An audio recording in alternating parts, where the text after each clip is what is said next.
So, this is how this welterweight tournament that's going down. The WBA like to change their rules and create new stuff and stuff on stuff.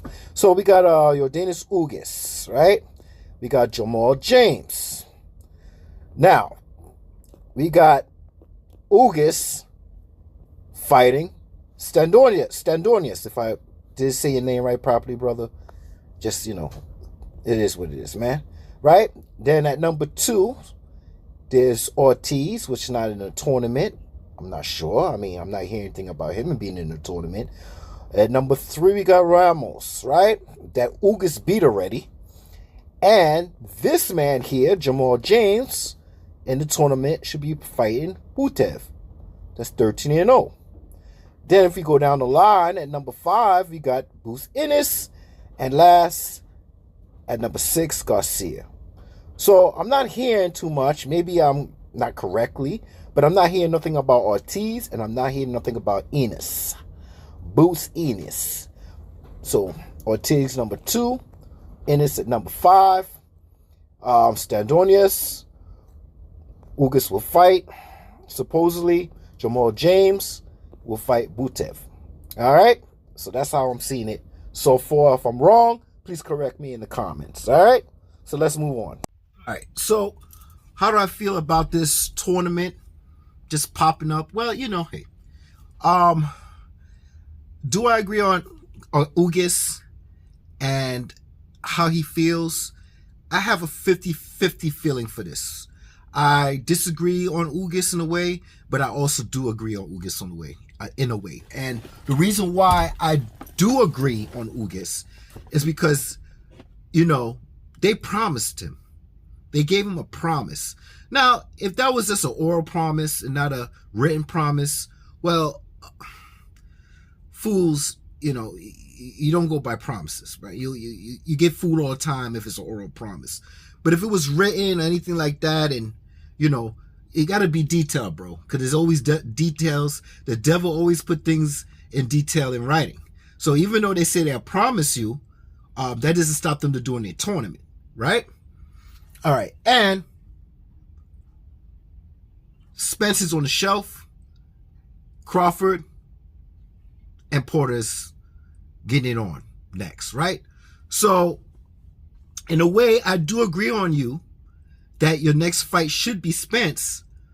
But, man, I tell you, the WBA, man, they some foul ass. They foul, man. But like I said, they make the rules. They move along to do what they want to do. So, like I said, like I didn't like how it went down with Manny Pacquiao. It's funny how Leo Santa Cruz, he had his featherweight WBA super champion for almost 3 years and didn't even defend it. And he went that long in activity, right?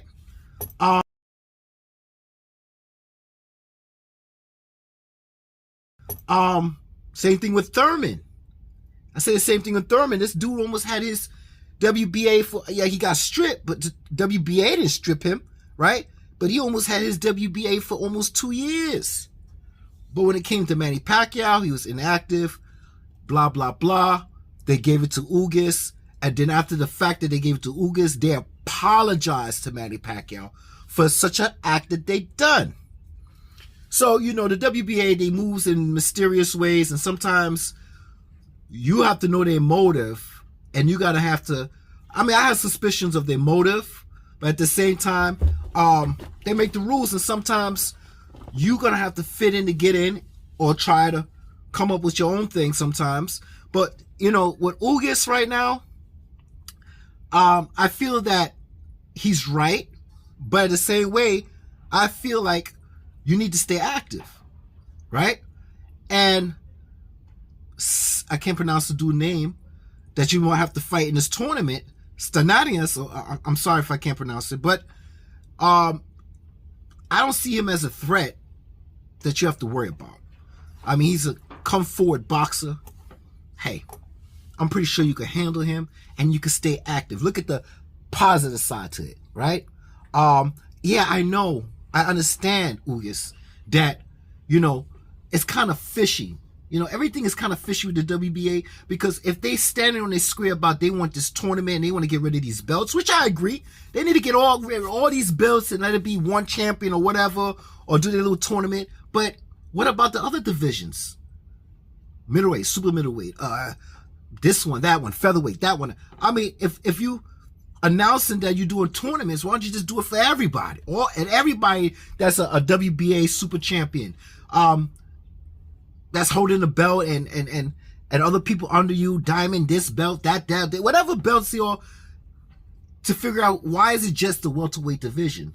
And the way I'm seeing these I'm suspicious of all these coincidences, and still these coincidences moving on, right? And Ugas is feeling the same way, like, man, you stripped, man. He gave me the belt. It was all good for me, so I didn't question it, right? And then at the same time, you say you promised me a fight with Spence, but then now the devil details is blasted in 3D, and now he's getting the short end of the stick. Now he's like, what the hell is going on? What the hell is a tournament? I mean, when Manny Pacquiao was out, I beat Abel Ramos, and I did my part. Why am I going backwards? I beat Ramos, right? So why am I going backwards and I have to fight Stadonis and Jamel got to fight Butanev and all this, right? But hey, look at it this way. You get a little tune-up fight, right, Ugas, right? Now, I'm not against Ugas, right? Because he beat Pacquiao. No. I'm just looking at the full picture of what's going on, right? Because I also feel that there was some kind of conspiracy, but hey, it's always conspiracies. But the fact is that Ugas beat Manny Pacquiao, and now we got to move forward and see what's going on and what's the intentions, right?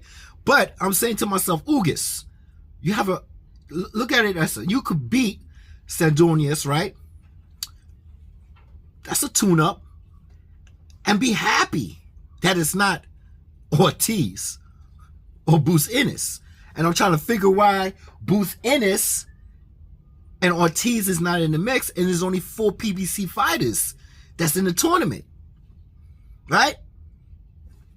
Okay, so, you know, that's a lot of questions got to be asked and how they move. I'm pretty sure, of course, Ugas and Errol Spence will make more money, of course, pay-per-view and everything, better than Ugas versus Stavonis or whatever. Of course, that's what it is. But it's surprisingly that PBC 4 fighters is in the tournament and Ortiz and Boots Ennis isn't. But hey, they will come up soon. Because right now, the way I see it, the division's been held up. And it's been held up. The welterweight division's been held up with Sean Porter, Keith Thurman, Danny Garcia, Crawford and Errol Spence. They're not in the welterweight division that long as these 3, right? They should already move to 154. All right. So when it comes to Ugas in this situation, yeah, you should be vexed. You should be pissed off, right? You should be fed up. But at the same time, get that fight in this tournament. I don't like this tournament, but it is what it is. Get the damn fight with Stardonius. Beat him. By then, I guess, I don't know what the date is for this tournament, but I know that the date is set with Crawford, right? And Sean Porter. So when that's done, because there is a new day. We do remember in that press conference with Bob Arum and Bud Crawford, right? Remember I said? And the PBC guy over there, and they're talking about, oh, it's so good that we could do a co-promotion, and it's what the boxers want and all this shit.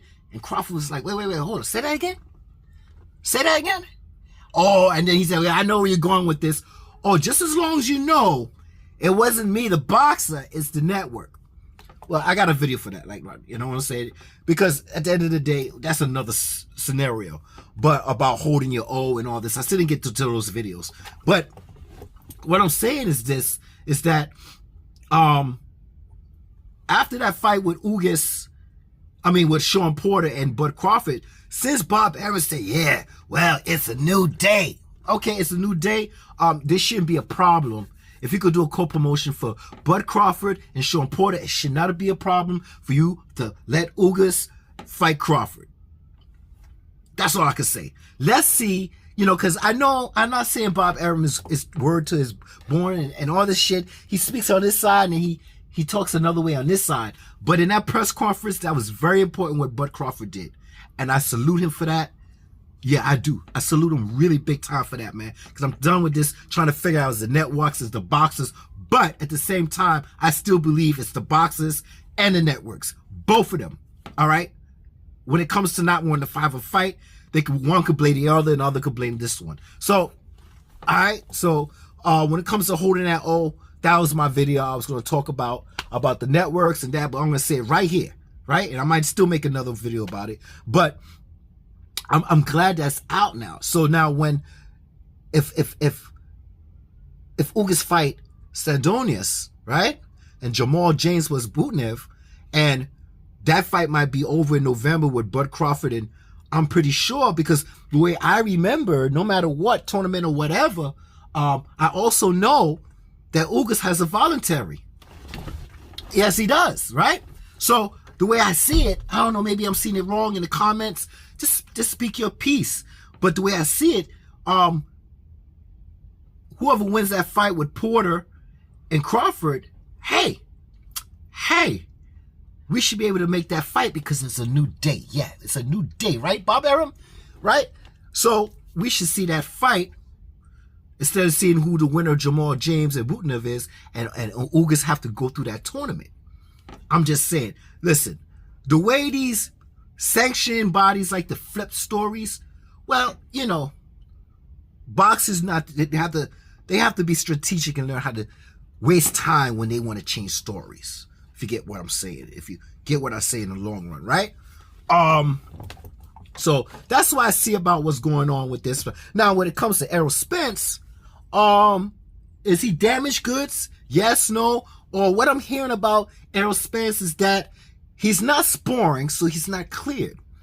But I'm hearing that he's exercising. He's jumping rope. That's kind of strenuous. He's doing other things besides being cleared for sparring. So that's amazing. It's so flipping amazing, right? What a coincidence, right? And he's flying on a plane to Dubai, right? Now, you have eye injury or not a torn retina, but a detached retina. You can't fly in no plane, high altitude and all that shit. Your shit will burst. You know what I'm saying? So this is the shit I'm hearing. All of a sudden, shit's healing. Yeah, right? And then he might be back maybe he might start sparring in November, December. He might be back in January, February, March, or April. Look for the comeback, bro. Wow, what a comeback from a detached, not a torn. Because remember, my brothers and sisters, I remember when we first heard about this situation with Spence, a lot of channels was saying, and I even made a video about this, I might even put the clip up of what Spence said, besides what the YouTube channels were saying, right?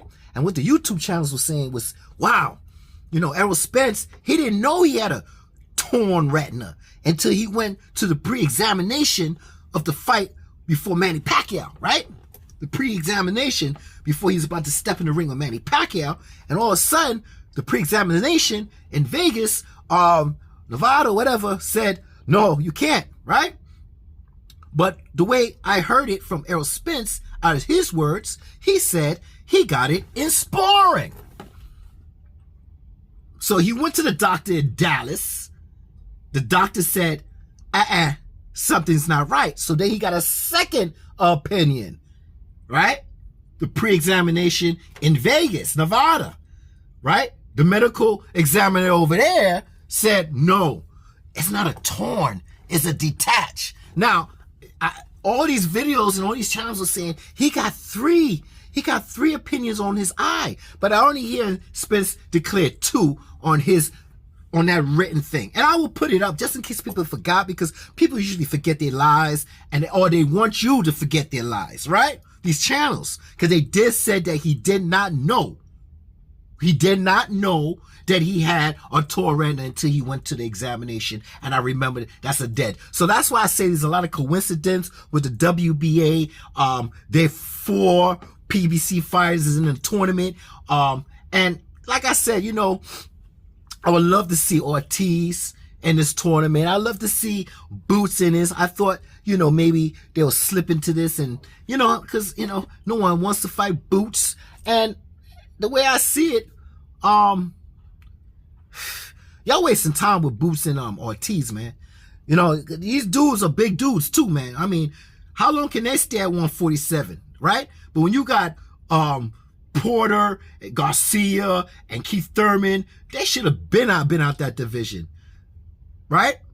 And make room. And we know Keith Thurman acting like he don't even know who Boots Ennis is. And then we hear Porter, at least Porter was honest to say, I saw him on his podcast, he said, nah, man, you ain't putting me up with that young blood. I ain't fighting him. Hey, that's better than acting like you don't acknowledge who the hell Boots Ennis is, right? So, at the end of the day, I would love to see Boots Ennis and my man Virgil Ortiz fight. At the moment right now, Ortiz fought a lot of more opponents.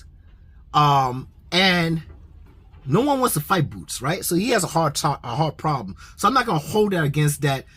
Ortiz has a better fighting record of who he fought. I'm not going to go there right now, right? Boots is very talented. He got a lot of tools in the toolbox, and he could switch, and he does this and that. And he's a big ass welterweight. And like I said, we need to get rid of these guys that's holding up the welterweight division. Move your ass to the 154 and let these guys enter, right? And that's basically what I'm trying to say here, right? I don't like this tournament. Every time they change this, they change the goalposts from here to there. 1 minute everything is crisp and everybody think that we clear on this road. We waiting for Spence, because that's what I wanted. I want to see Spence fight versus Ugas, or I want to see Spence versus the winner of Porter and Crawford. That's it.